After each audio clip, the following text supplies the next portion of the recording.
But yeah, that's what I did. And I spent some time kind of thinking about doing some album mental planning stuff. And it was a good week. My energy was like really high. Like, it's so high. Anything. Yes, it was in that level of high.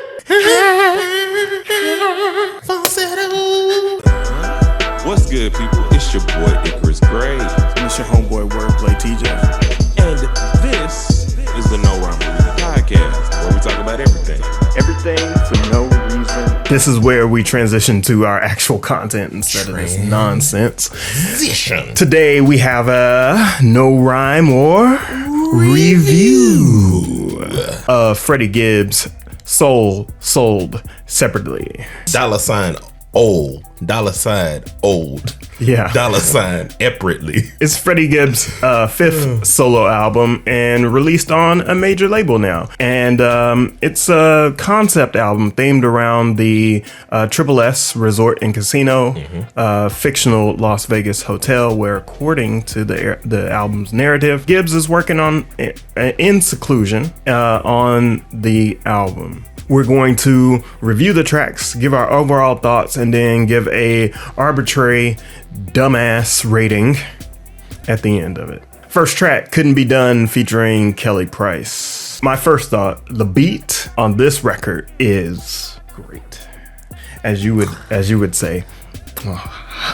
Shout out to Swoop and Super Miles, the production on that. I forgot you did research.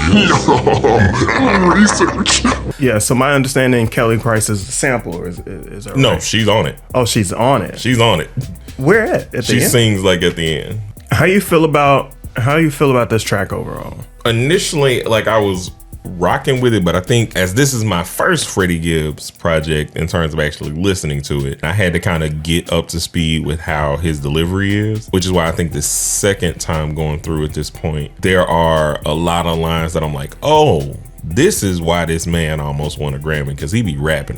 When it comes to his lyricism and his penmanship, I think it's great. Where I'm a little taken aback, or I'm not really impressed, is this is not a Freddie Gibbs level of delivery based off of all the albums that I've heard from Gibbs. I think I get what you're saying. For me, like, the first half of this album, there's a lot of stumbling and it doesn't seem clear, which is why the second half of the album is definitely my favorite, because he starts to, I think, get into a bag and there's a lot of clarity in terms of his delivery. So let's go to the next one, Blackest in the Room. Produced by Alchemist. How you feel about that one? I mean, I loved it on initial listen.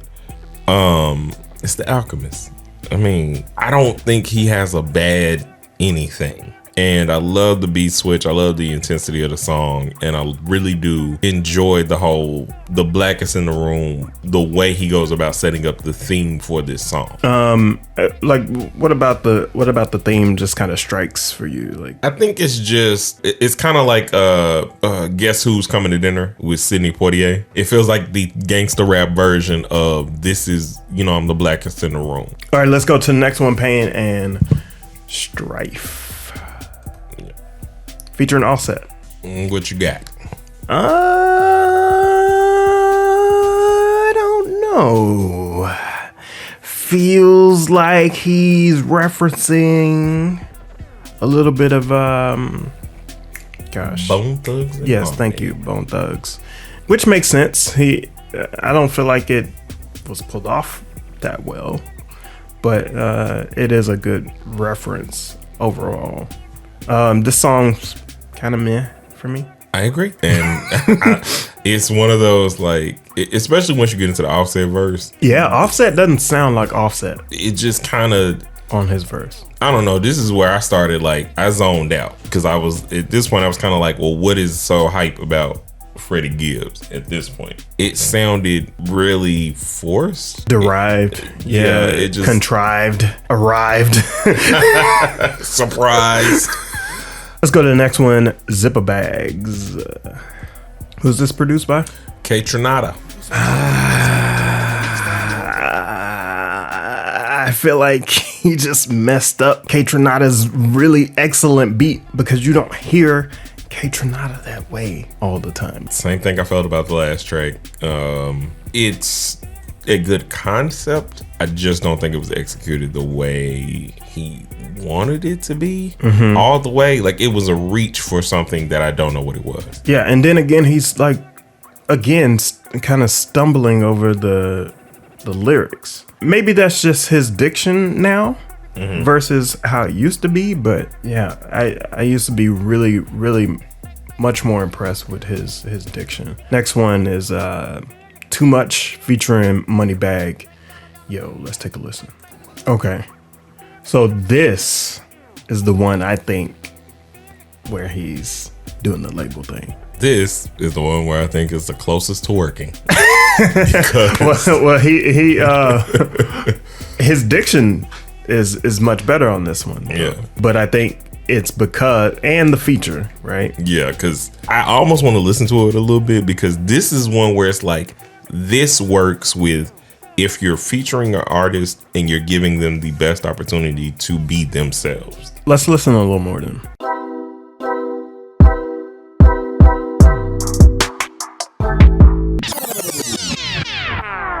What is you doing? Continue your thoughts, Moneybagg Yo. Just kind of it fits, bruh. I like it. It accentuates his style. He goes in the way he goes in, and I think it, like, for a combination of people, this was the first feature I'm like, okay, I see it. This makes sense, because that Offset one did not work for me.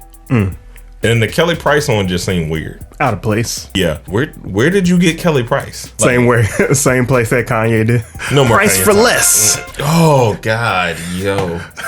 Going to Amazon. I need a Kelly Price feature. And click, drag. This is a Lobster Omelet featuring Rick Ross. Who is this produced by? Jake One. Oh, yeah. Oh. No. It was a good song, and then Ross came and mailed it in. Like, yeah, this is more like a shrimp omelet. Next one is very, very thematic about for the album. It's called Space Rabbit, which is what Gibbs calls himself the entire thing. So let's go. Produced by Boy Wonder. Okay, so this is probably one that you really like because he's just rapping. It's the start. It's the start of when the album kind of started to shift for me to be like, oh, I get it. Maybe he should have led with this. To me, yeah. Yeah. Led with this and then came with Blackest in the Room. Oh, yeah. I would have felt that. So he has some like sequencing issues here. But there's also like skits at the end of this that we're not currently listening to that kind of informs where he's going. So next one, Feel No Pain featuring Anderson .Paak and Raekwon. Overall, I think it's a great track, and fuego to me. I feel like Raekwon kind of carried it though. Oh, I disagree wholeheartedly. Why? I don't know. I just love this song. Like, I love the way Anderson .Paak, the way he delivered his verses. The only critique I have with Gibbs on this is this sounds like a track that was made for Kendrick. Yeah, because of his delivery. It has some Anderson .Paak drums, but the reason why I said that Raekwon carries it is because Anderson .Paak, his verse is kind of goofy. Yeah. Freddie Gibbs, his verse is also a little goofy, but like it fits a little bit better. And then Raekwon, I think he's like right down the middle. He's got it. He shines the most in this record, and overall the hook is really, really great. Yeah, next one up is called Rabbit Vision, produced by Justice League. Justice League. Oh my god. How you feel about that one? I do love this track. The production? Yes. Or just overall? Well, the production, no, it's the Justice League. Like, what are we doing? It's Justice League. Huh. Yeah. That's where we are with that one. They don't miss. They just don't. What's the miss? What is it? One of those Paris Morton music, I think is that one? Is that them? Okay. Is that them? No. What? Paris? No, that was Boy Wonder. Okay. I was like, that's Drake, and I'm pretty sure. I'm sorry, Justice League. I like the beat. I also like the song because he's getting into a stride. He's building up to me in terms of like what I think I felt the whole album should have sounded like, because that would have been more aligned with what I've heard people say about Freddie Gibbs. This is a your bag. Introspective. Let's rap for. We about to get in my bag. Let's get and then and then rap some bars, right? Yes. All right. So next one is PYS featuring DJ Paul. Kind of wish it was produced by DJ Paul. Is it? It is indeed. Oh, okay. So good to know. Yeah, that one was great. I don't like it. Really? Yeah. Damn. Really, I just think that this was a DJ Paul song. Of course. And so he made it for himself. I like it for that regard, but coming right off of Space Rabbit, this just made no sense to me. Well, I still feel as if he's riding off of Rabbit Vision. I really do, and I'll exemplify that by just kind of seeing how that fades in. Freddie Gibbs, what's up? It's Joe Rogan. Listen, I just landed in Vegas. My guy came through. I get the transition. It does make sense, but for me, it was like, Next one is Dark Hearted. Let's get into it. Who is this produced by? James Blake. Ooh, snap it to a Slim Jim. Boy, I think really the production really uplifts this album. It gives Freddie the space he needs to really like get into Freddie's bag, and where Freddie is really focused. Number one, he's super creative. Like that's hands down. He is one of the most creative gangster rappers that I know, next to like 50 Cent. Ooh.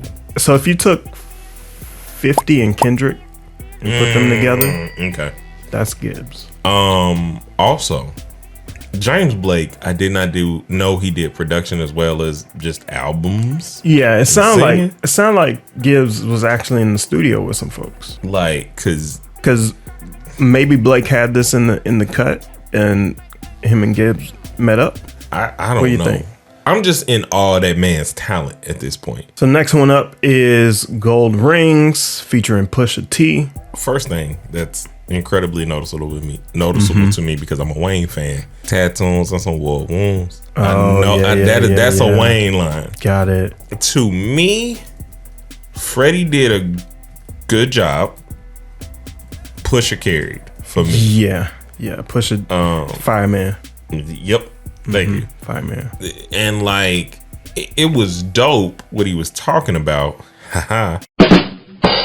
But overall, I just think Pusha carried the song. It's still a dope song. It's not like he carried it like he was the MVP. Maybe he scored 30.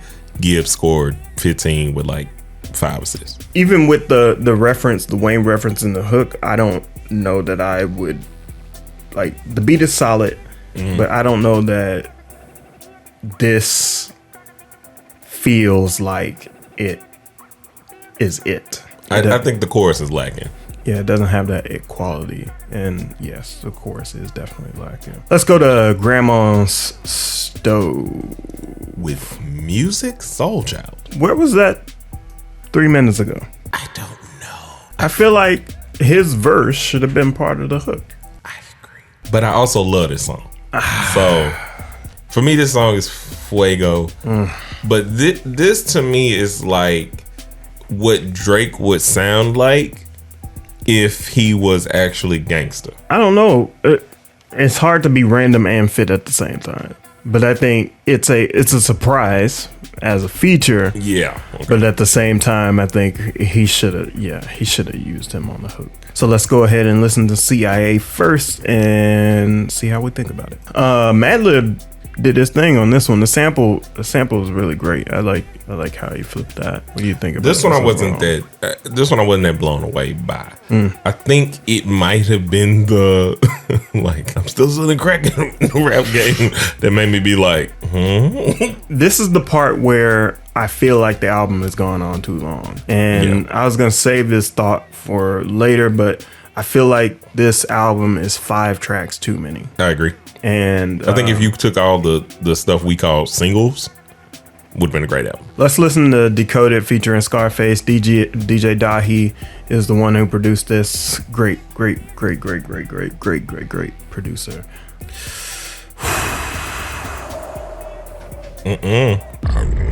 Whatever. I don't know what you about to do, but it better not be no Scarface slander.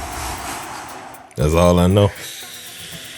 This is my favorite feature Face on the album. did not dig down in his diaphragm enough for me in this song. He usually takes his hand, digs down into the earth. The orifices. The earth. He grabs a handful of the core, pulls it back up through the mantle. His hand is still intact. And then his hand comes out shining like rose gold, and it is full of diamonds. That did not happen this time. I disagree. Respectfully. I loved it. It was so sluggish, and Scarface is usually sluggish on the rhymes. I'll give him that. But like, if you dig that deep normally and you don't do it this time, like, I feel like Scarface was just kind of slapboxing, you know. I don't know. Like, I think I liked it, and it's probably been a minute since I've heard Face. So like, hearing him just was like, it's Face. It's funny how this is a Freddie Gibbs song, and we're talking mostly about Scarface. So that says what it has to say about the song. Obviously, we're just doing arbitrary rating though. Oh, you just want to do arbitrary rating? Yeah. Oh, okay. Yeah. For me, it's a 3 out of 5. I don't even have a random or 3 lobster omelets out of 5. I think for my first Freddie Gibbs experience, it was decent. I can see why he's one of them ones. But I feel like there were a lot of reaches in terms of certain songs. And I feel like certain features carried him. I also give this 3 out of 5 chicken pot pies. Or 3 out of 5 jagged edge lead singer heads. Because you gotta be right on this one. And that's mainly because a lot of things could have been cut. Some song structure could have been rearranged, and I felt like there just had to been, like, there needed to be an executive producer hug, and he didn't get that. That was it. Drag it. I just wanted to get that last one off. We'll see you guys in the next one. A 1 and a 2 and Peace. What? Why are you so far back from the mic?